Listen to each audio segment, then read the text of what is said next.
Educating me with science.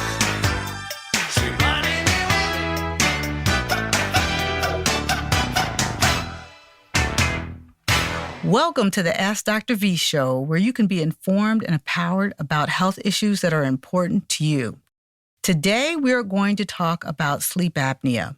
If any of you guys are new to our show, I'm Dr. V. I'm an emergency medicine physician. I've been practicing now for 30 years. And I talk about a lot of things that are preventable and things that we can do things about. My goal is to actually give you something in this programming that you can actually use or actually be helpful for your family. Sleep apnea is a serious disease in which breathing repeatedly stops and starts while you're sleeping. These pauses can last for a couple seconds, or they can kind of really last for minutes, and they can occur several times through the night.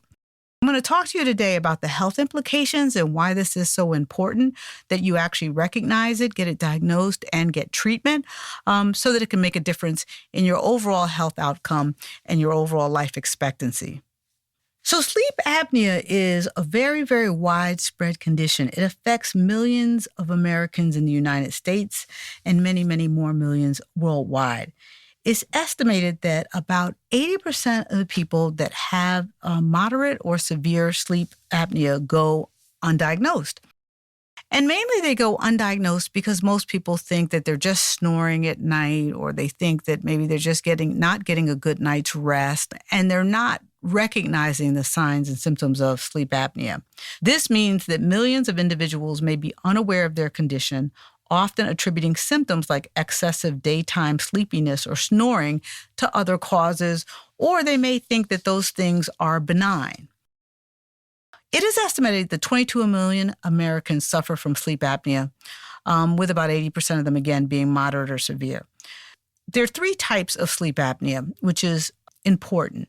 The most common type of sleep apnea is obstructive sleep apnea, and that is where the muscles in the throat relax, and they actually cause an actual physical blockage of airflow. So what you'll often hear is that people may snore very loud, then they may stop breathing, and then they may suddenly take like a big gulp of air, right? So it'll sound something like, and then you don't hear anything. And then suddenly they go, and go back to snoring, right? So men are more likely to have sleep apnea, although, we do see it in women as well. And you're also more likely to have this obstructive sleep apnea if you're overweight or obese. The other type of sleep apnea that you get is central sleep apnea. This is really less common. We do see it in babies and children when their brain is first being developed. And this is where the brain actually fails to send the proper signal to your muscles that control breathing. So the apnea occurs because literally the message doesn't go where it should to actually tell you to inspire and take a deep breath in. Lastly, there is a third type, which is complex sleep apnea. And that's kind of like a mixture of the central and a mixture of the obstructive sleep apnea. It's a combination of both. So while sleep apnea can affect all ages, we see it more commonly in adults. We see it usually those people that are over 40. As I said, you can see it sometimes in small children or babies, particularly if they're premature. They may have an apneic episode and can have some forms of sleep apnea. Men are more likely than women.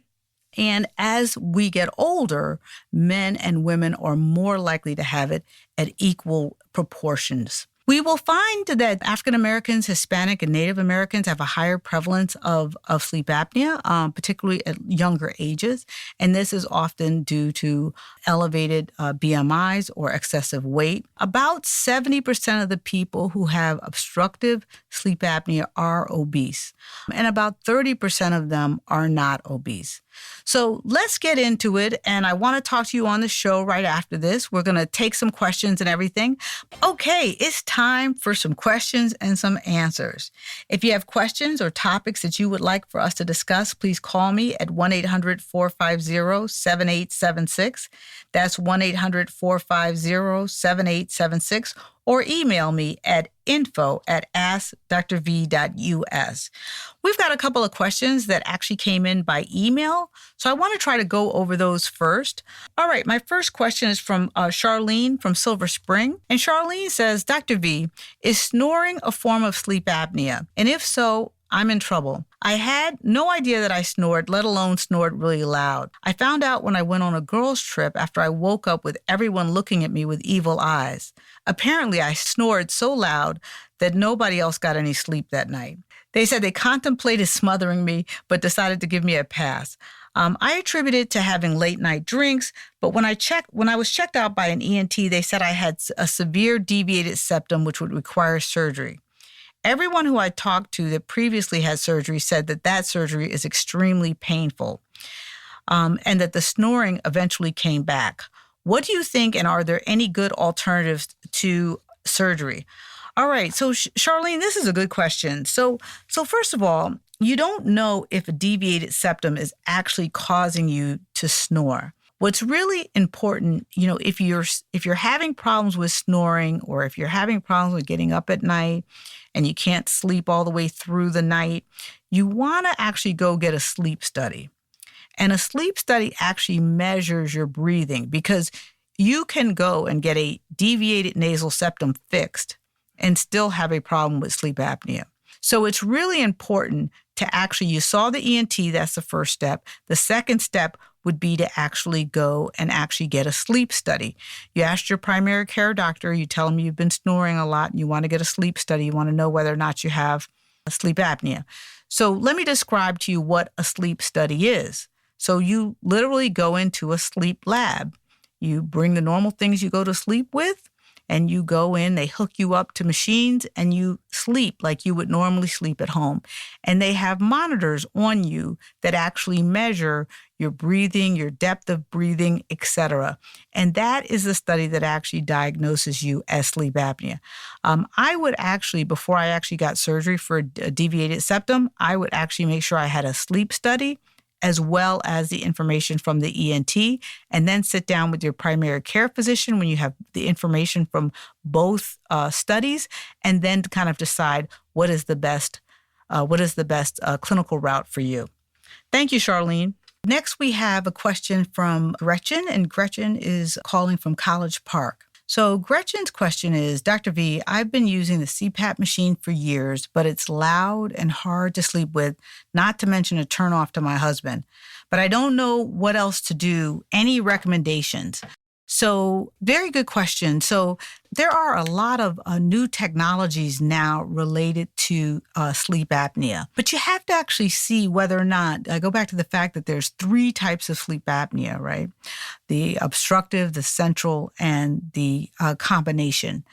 So you have to work with your physician to find out, are some of these new technologies that are coming out, could you get rid of your CPAP machine? Because they are very loud, clunky, you have to clean them regularly, etc. So a couple of new technologies that are available. There is a thing called Aspire, and Aspire is for obstructive sleep apnea. It is actually an implantable device, and it basically stimulates your hypoglossal nerve, and it stimulates the nerve which actually controls your tongue muscles, and it prevents your airway from collapsing, and it opens up your airway during sleep. Again, this is not for everyone, but it is something that is new on the market that is a treatment for sleep apnea. Other type of new devices there's positional therapy devices. These are wearable or special pillow alerts. So the user knows then when to roll onto their back and encourages them to sleep on their side. There's also an adaptive servo ventilation, and there's BiPAP. Now these actually deliver continuous pressure and are a little bit more clunky as far as devices.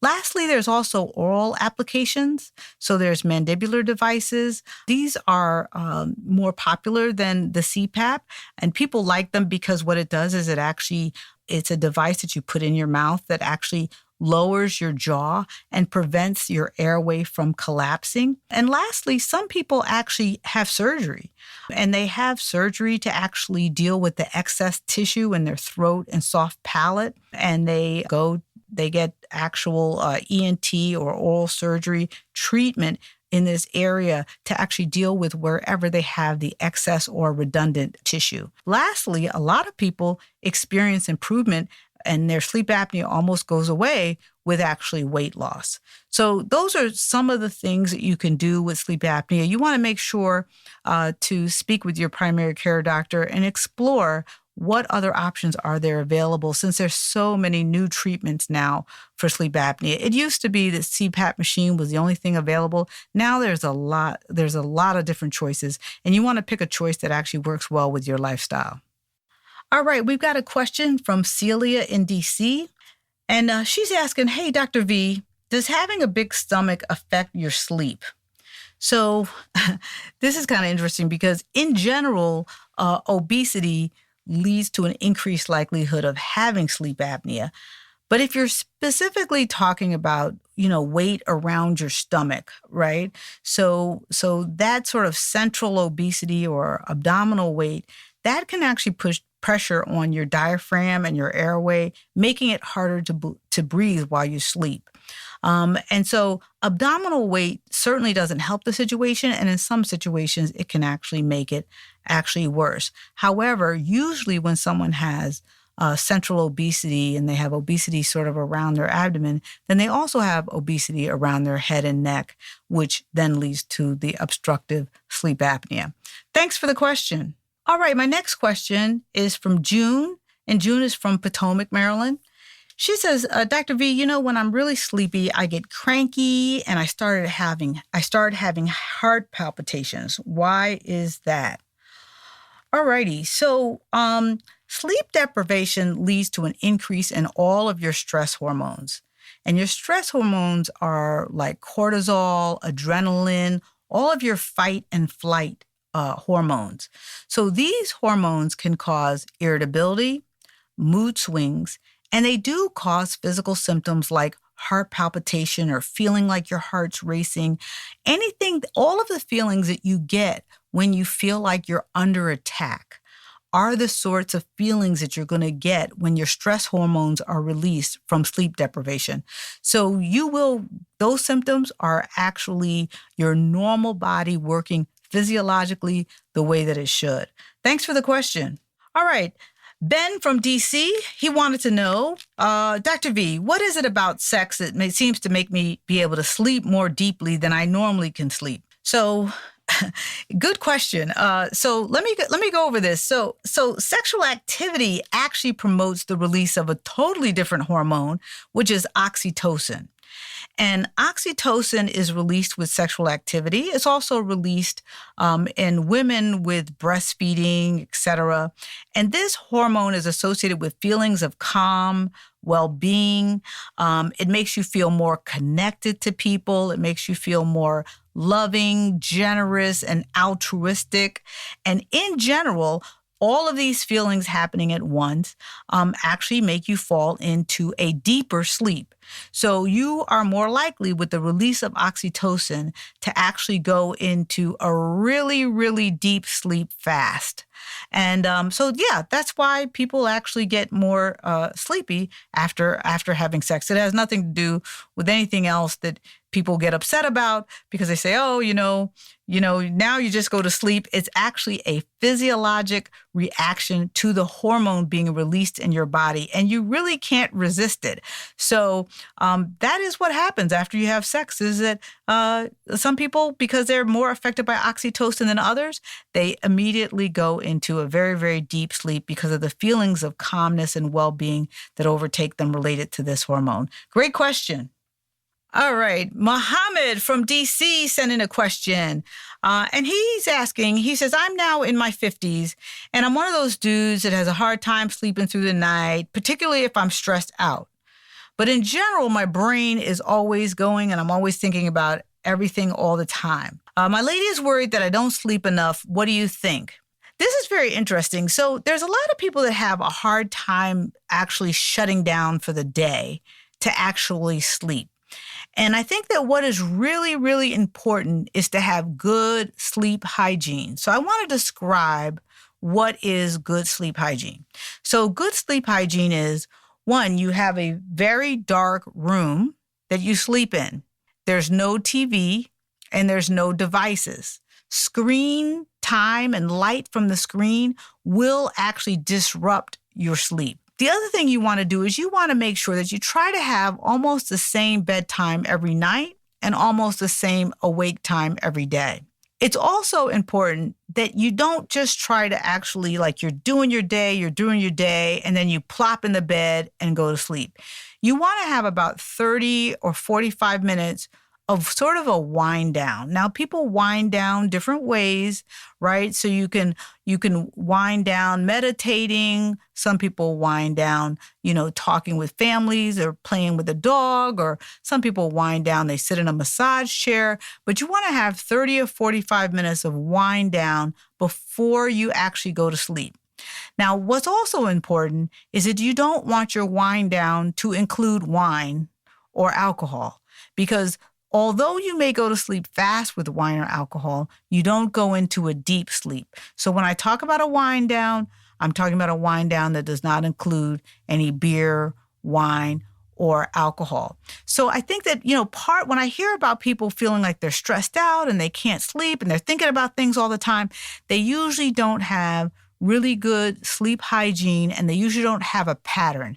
So you've got to set up a pattern, and you've got to actually make sure that you don't have the TV going in the background, and your phone needs to be in a different room so you're not reaching for it in the middle of the night. And those are sort of the things that you need to have really, really good sleep hygiene. So if you do that, and then you're still having trouble, then you do want to talk to your primary care physician about using things that are a little bit more natural, like melatonin or things like that, to actually help with calming down and going to bed at night. So thanks for the question, Mohammed. All right, we have a question from Monica next. And she said, Dr. V, it seems like I don't get a good night's sleep. I'm cranky and I have brain fog the next day. Part of the problem is that I get up to use the bathroom in the middle of the night. I know I should probably not drink water before I go to bed, but I keep a glass on my nightstand because I stay thirsty. What does this mean? So this is a really good question. So a couple things. One is that if you're frequently urinating at night, you want to make sure that you see your primary care doctor, because you want to make sure that there's no medical reason for this frequent urination, right?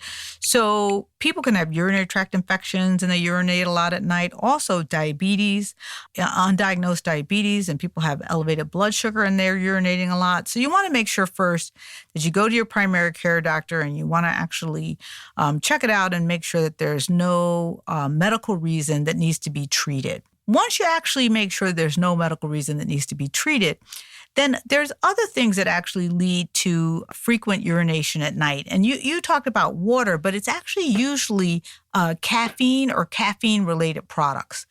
So when I'm talking about caffeine and caffeine-related products, I'm talking about coffee, I'm talking about tea, I'm also talking about sodas.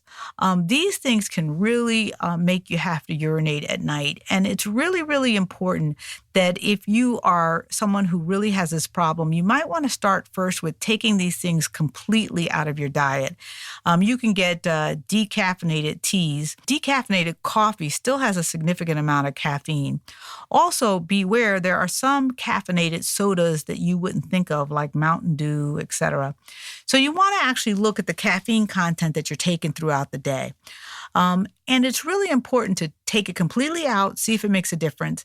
And then if you want to put it back in, you could put it back in, but you say, okay, I'm only going to have caffeine products, let's say before noon, and see if that still works. Some people have to actually take caffeine products completely out of their diet to actually stop urinating at night. But the main thing is you want to go to your physician first and make sure you don't have a medical problem like diabetes or a urinary tract infection that's actually causing your frequent urination at night. All right, we've got a question from Butch from Anacostia, and he says, hey, Dr. V, how long can a person go without sleep before it starts affecting their brain?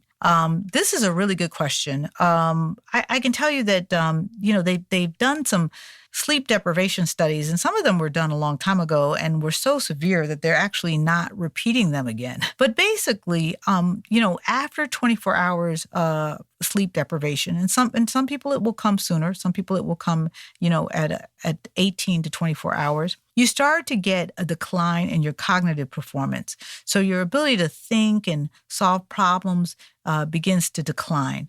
Then the other thing you'll find is that it begins affecting your memory. Some people start getting almost like amnesia or almost like dementia-like symptoms, and they can't pay attention, and they get moody.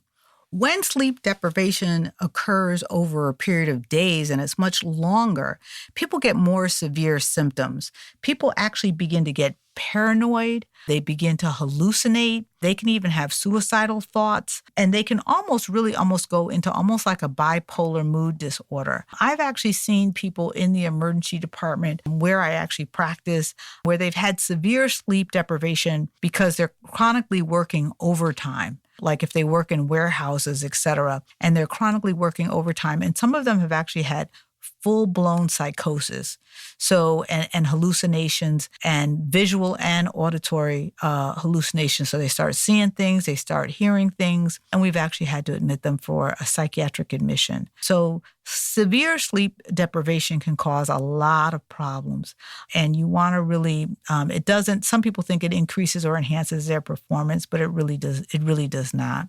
Thank you, Butch, for the question. All right, I've got a question from Tanisha. She says, Dr. V, I'm a very light sleeper. I even wear white noise earplugs to help me sleep better. Any recommendations on how I can become a deeper sleeper? Great question. So good that you're using the white noise earplugs, because those are actually really good. You want to make sure that they're actually noise canceling.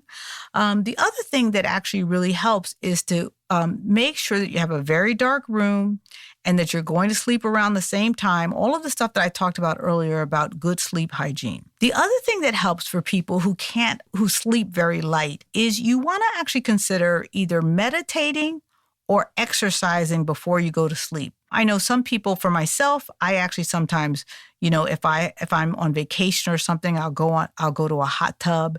I find that really relaxes me. Find what is a thing that really relaxes you. For some people, they exercise and afterwards they can really get a good deep sleep. For some people, they actually meditate or journal.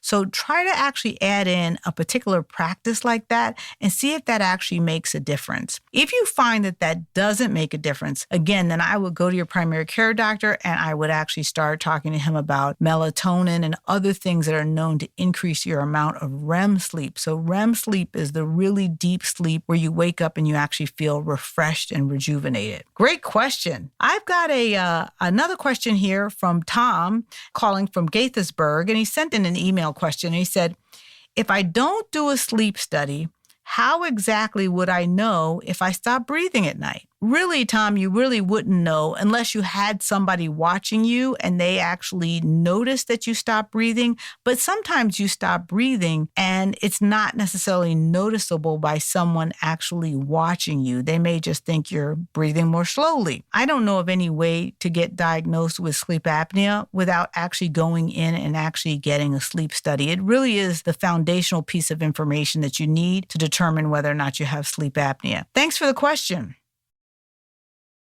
All right, we've got a question from Oliver from Baltimore. And Oliver wants to know, is there anything that makes your symptoms of sleep apnea worse? Is there a better sleep position? What is the safest position to sleep in? If you have sleep apnea, is there anything that I can do around my positioning? So this is actually, this is a great question.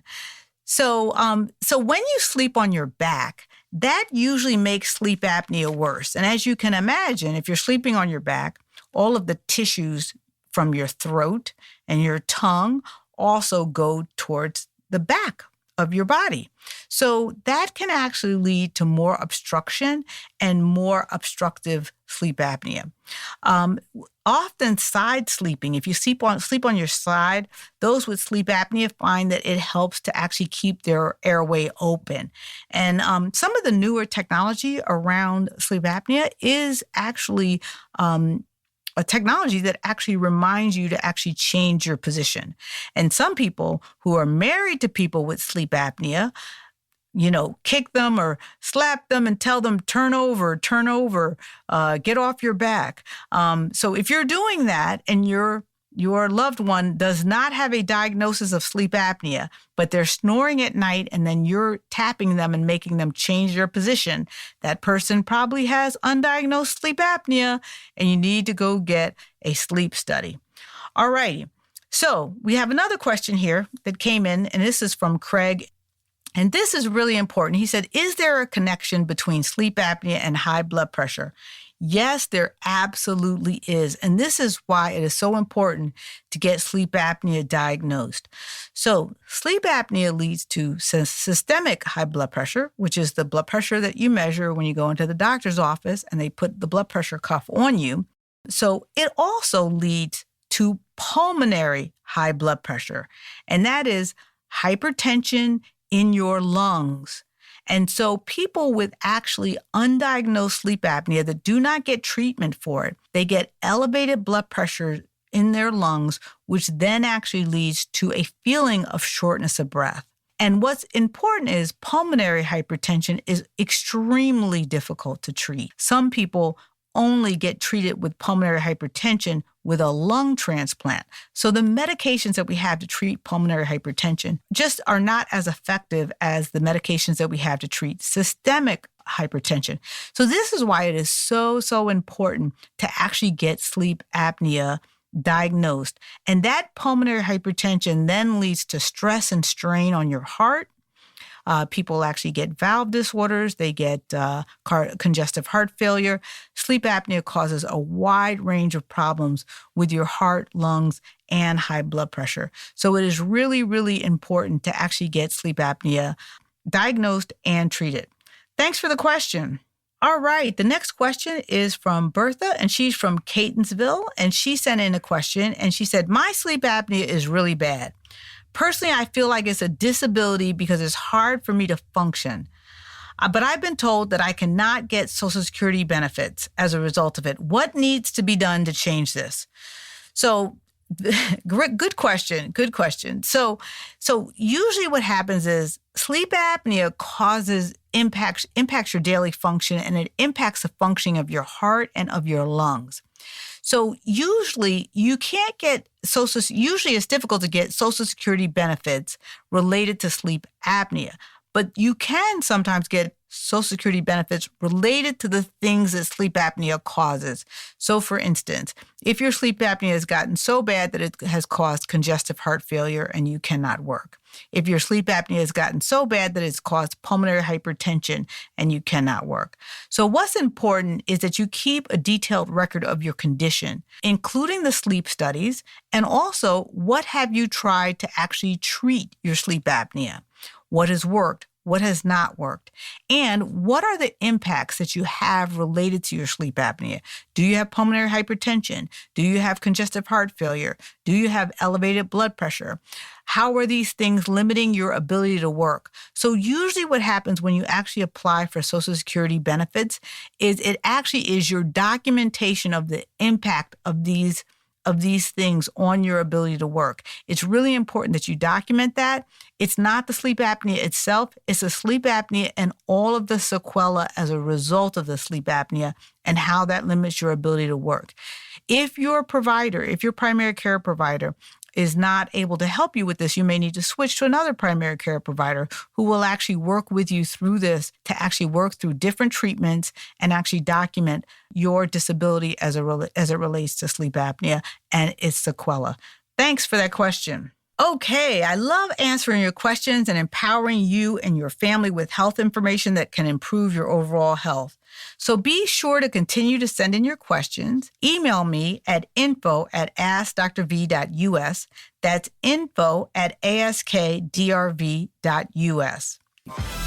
Does your business believe in the empowerment of the community? Do you want to be a part of advancing their understanding of health and overall well-being?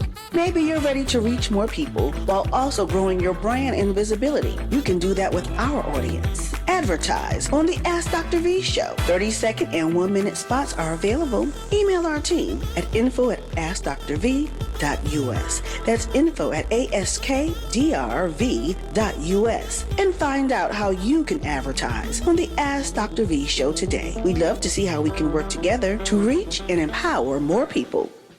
All right, we've got a question from Raquel. She's asking, Dr. V, I heard that changes in hormone levels can cause sleep apnea, but why? Alrighty, so let's take a look at this. It's not necessarily that changes in hormone levels cause sleep apnea, but the changes in the hormones cause other changes that make it more likely for you to have sleep apnea. So let me give you an example. So in menopause, so aging with women, you get a decline in estrogen and progesterone. So these hormones actually make your muscles more stable. So when these muscles decline, then your muscles become less stable. And those muscles become less stable in your entire body, including in your upper airway, neck, tongue area. So that increases the risk of sleep apnea. Similarly, in men, testosterone, decreased levels in testosterone lead to more muscle relaxation, which then narrows your airways and increases your likelihood of actually having sleep apnea. We find the same thing occurs in pregnancy.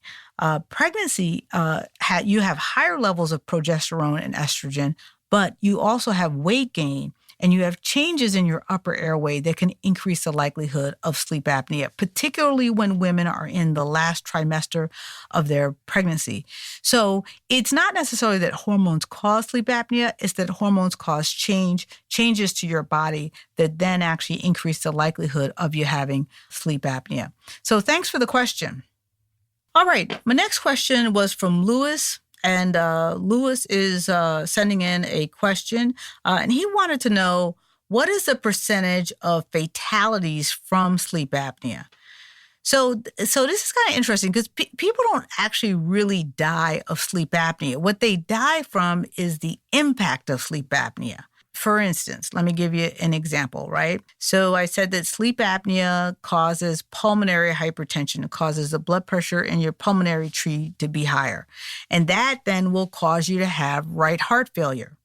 So people then die of right heart failure. They don't necessarily die of sleep apnea. The other thing is sleep apnea is known to increase the risk of you having a stroke.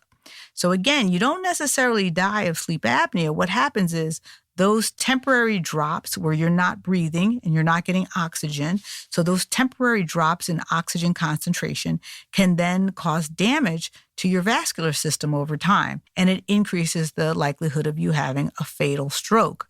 So you die of a fatal stroke, not necessarily sleep apnea. Sleep apnea is just the thing that tips the scale in the wrong direction. There have been some people who, because of frequent daytime sleepiness, they have actually had car accidents or they have had drowning accidents as a result of their sleep apnea.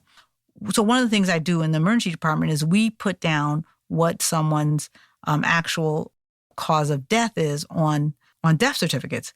So we would never put sleep apnea. We would actually put the heart failure, we would put the drowning, we would put the stroke, the end cause. So sleep apnea is just one of the things at the beginning of the chain that starts all of these things occurring. But you won't actually, or you would rarely see an actual cause of death as sleep apnea. Thanks for the question. Crystal from Fredericksburg wanted to know, she is asking a question. My children have breathing issues. Do children also have sleep apnea? So yes, children also do get sleep apnea. And there are several things. Some children just genetically have enlarged tonsils or enlarged adenoids, and that can cause sleep apnea. And we also see a lot of obesity in children, which they can get obstructive sleep apnea, just like adults can get obstructive sleep apnea.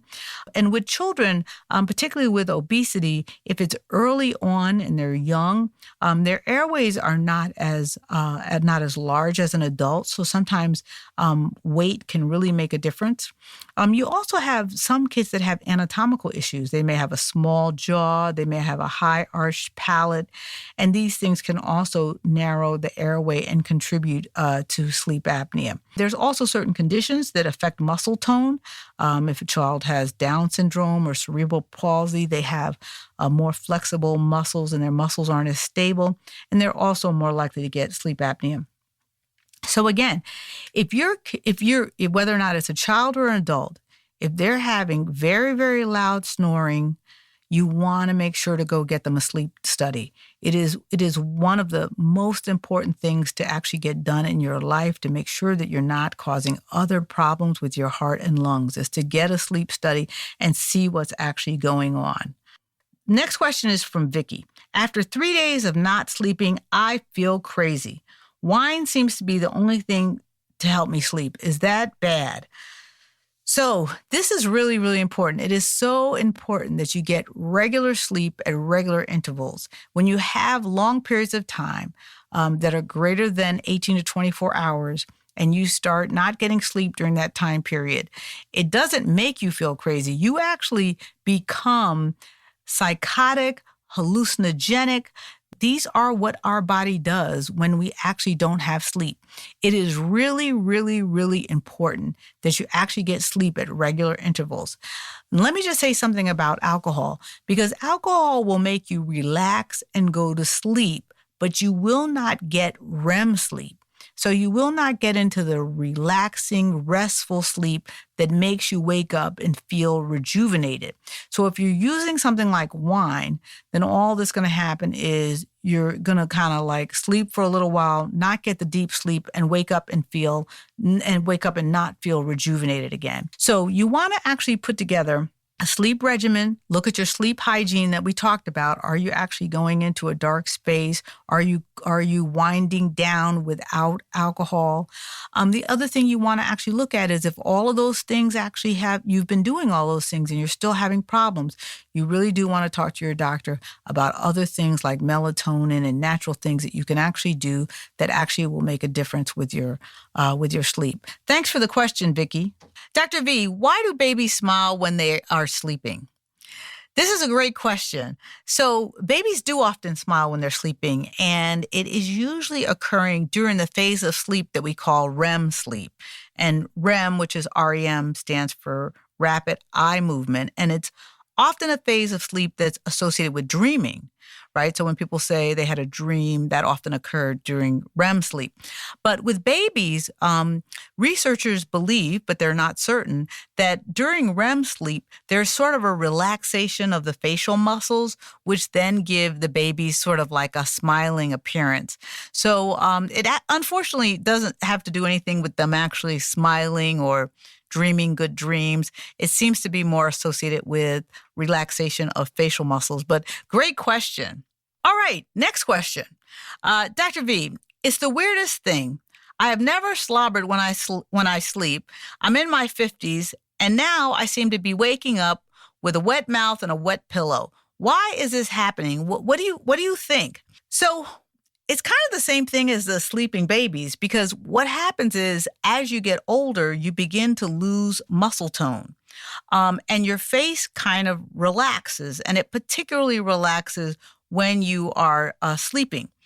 And so that's how come as you get older, you'll see people, they'll sometimes sleep more with their mouth open, or they'll have more drooling. But if it's something that becomes persistent, or it's waking you up from sleep, or you're having difficulty breathing or difficulty swallowing, it's really important to go get it checked out. So you can't assume that it's automatically benign. It is something that you should get checked out if it's something that's really causing you difficulty. All right, next question. Is there something that changes as we age? My husband and I, as well as our friends, sleep with water at our nightstands because we get super thirsty in the middle of the night. This is really kind of funny. Is this a sign of something that we should be concerned about? So, so the answer to this question is it really depends. So becoming thirsty and also urinating a lot at night can be associated with diabetes or other electrolyte abnormalities. So it is really important to go to your primary care doctor if you feel like you're thirsty more than usual, or if you are actually urinating more than usual at night, because it can be associated with a disease. So you do want to get it checked out. The other thing that happens is that as our bodies age, we produce less saliva. Sometimes people have changes in their kidney function. So they can get these types of symptoms. It can be a part of normal aging, but it can also signify a significant disease such as diabetes. So you always want to be for sure and go to your primary care doctor, have him get you checked out. He can check you out for your kidney function, your blood sugar, your hemoglobin A1C, and make sure that everything is okay. All right, Dr. V, have you heard of the NASA nap? What do you think about naps in the middle of the day and when you're really sleepy? So yes, I have heard of this, and I've actually tried this myself. A NASA nap is something that NASA worked on with the astronauts in their training, and it was really about taking a very, very short nap, like 10 to 20 minutes, to boost your alertness and your performance.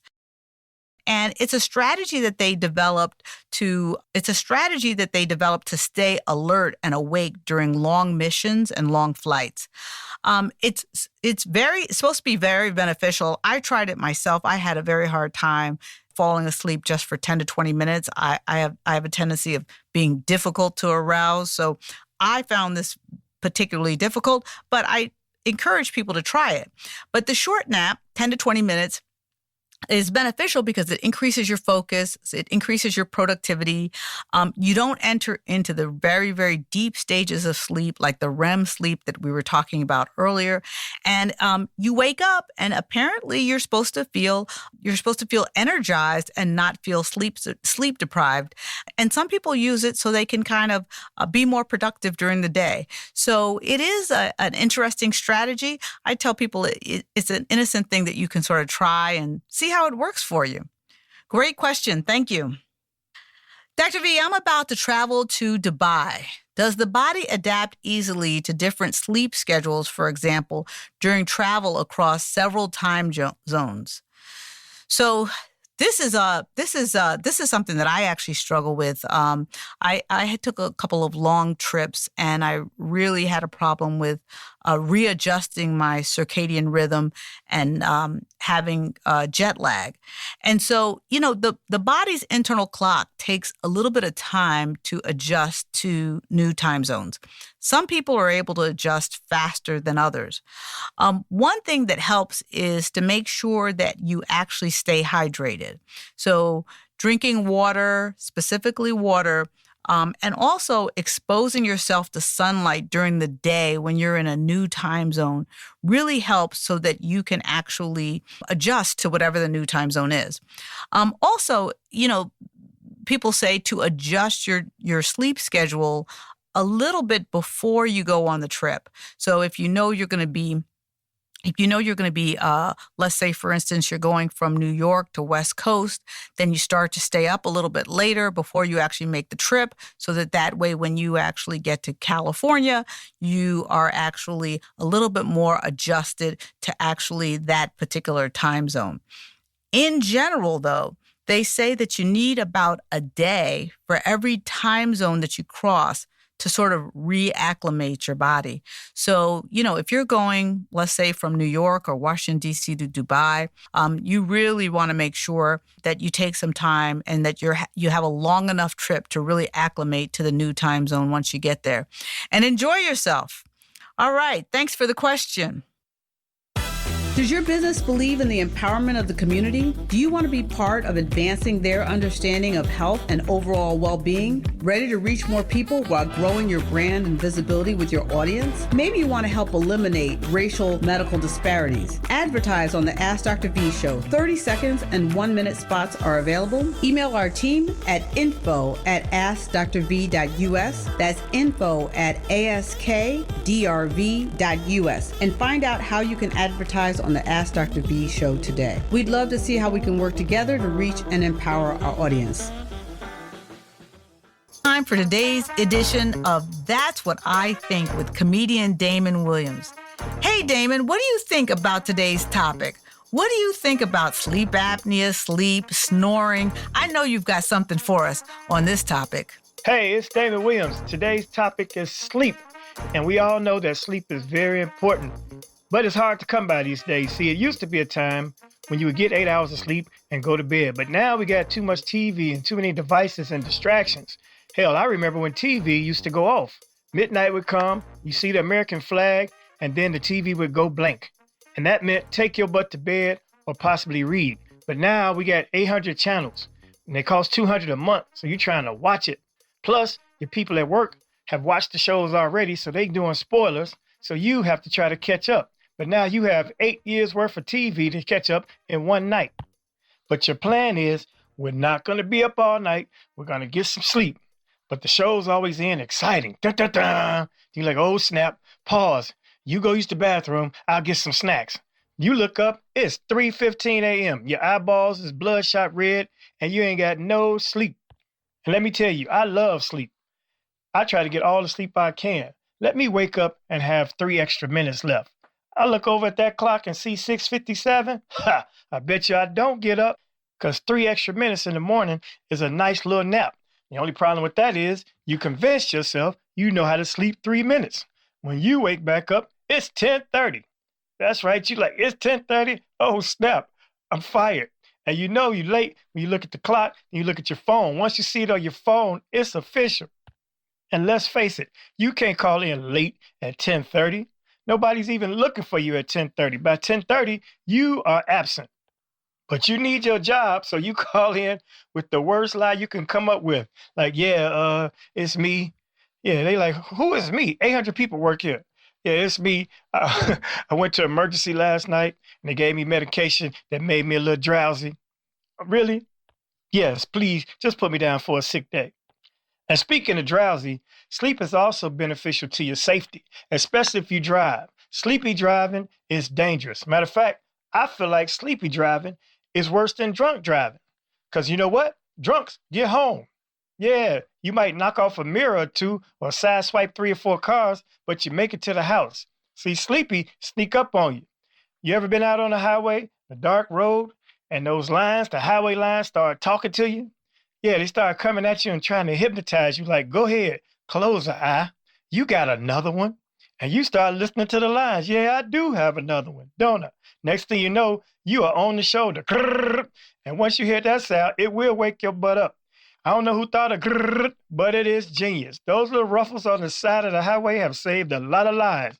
Imagine yourself texting and driving. You hit that shoulder, grrr, you throw your phone like, man, let me focus. I was almost in the grass. My point is, you got to get some sleep to make yourself overall more healthy and more safe. Now, it might not be right, it might not be true, but that's what I think. Well, folks, that's a wrap. I had so much fun talking to you today. Thank you for joining me. So be sure to email me or send me an audio message to info@askdrv.us, info@askdrv.us. You can also follow me on Twitter and Instagram, and it's askdr_V.